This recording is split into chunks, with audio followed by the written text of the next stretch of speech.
Hello guys, welcome back to our channel. India versus Australia tour पे first test match India ने Perth में one sided जीत लिया। जीत के हीरो रहे जसप्रीत बुमराह, जिन्होंने मैच में 8 विकेटें ली। इसके अलावा यशस्वी जायसवाल ने बेहतरीन 160 रन बनाए और विराट कोहली ने फाइनली अपना 81st 100 कंप्लीट कर लिया। इसके साथ ही इंडिया के लिए 2 प्लेयर्स ने डेब्यू किया, नीतीश रेड्डी एंड हर्षित राणा।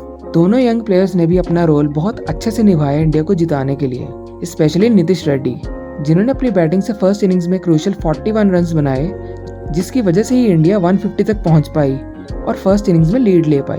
उन्होंने मैच में टोटल 79 रन्स बनाए और 1 विकेट भी लिया।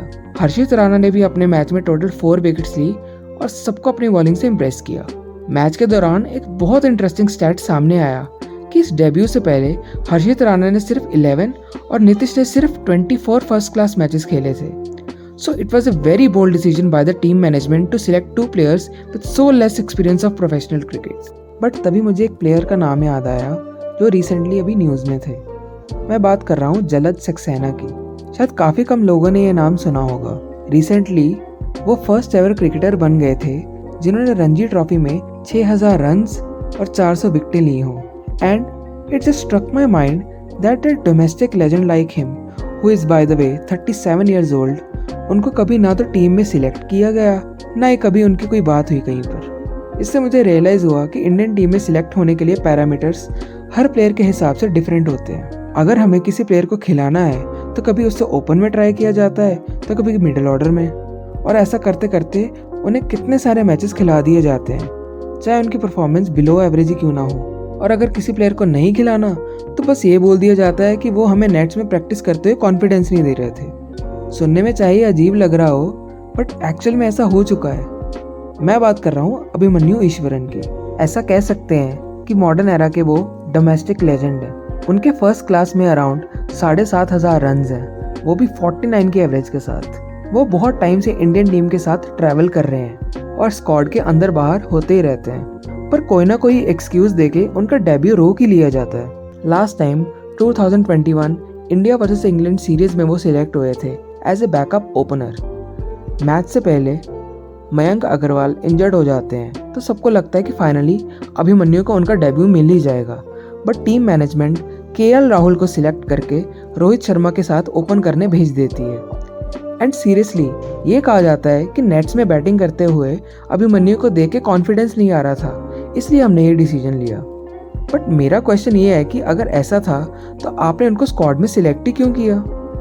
अभी जो current India versus Australia BGT series चल रही है उसमें भी अभिमन्यु टीम स्क्वाड का हिस्सा है, बट फिर भी उन्हें सीरीज के फर्स्ट मैच में रोहित शर्मा की अनअवेलेबिलिटी के चलते भी सिलेक्ट नहीं किया जाता और फिर से एक बार केएल राहुल को मेकशिफ्ट ओपनर बना दिया जाता है।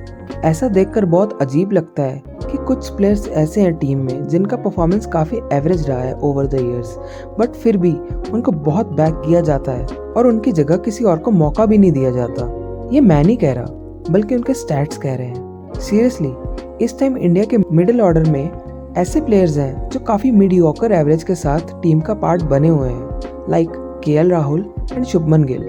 एक टाइम था जब टीम इंडिया के ओपनर से लेके मिडिल ऑर्डर तक, जिनको फैब 5 ऑफ इंडिया कहा जाता है, सबकी एवरेज 45 to 50 थी, और अभी हमारे मिडिल ऑर्डर में ऐसे प्लेयर्स हैं जिनकी एवरेज हार्डली 30 to 35 है। सीरियसली अ domestic legend like Amol Majumdar, जिनके फर्स्ट क्लास में 11,000 से ज़्यादा रन्स थे, उनको कभी इंडिया के लिए खेलने का मौका ही नहीं मिला क्योंकि कभी जगह ही नहीं बन पाई फैब 5 की वजह से।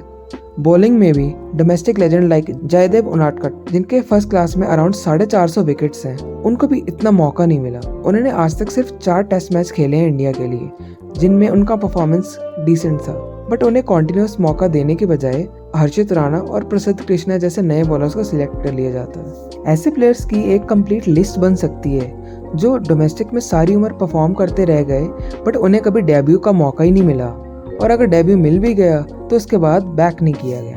मैं सोचता हूँ कि कितना डिसअपॉइंटिंग होता होगा इन प्लेयर्स के लिए। आप सारा साल मेहनत करते हो और बहुत अच्छा परफॉर्म करते हो, और आप पूरे डोमेस्टिक सर्किट के बेस्ट प्लेयर्स में से एक बन जाते हो, बट फिर भी आपको सिलेक्ट नहीं किया जाता।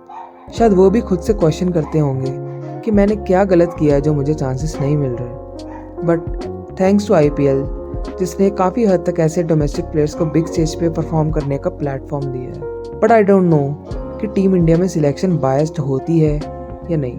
But one thing is for sure, even if you are hard working, even if you are the best, still you have to be very lucky to play for India.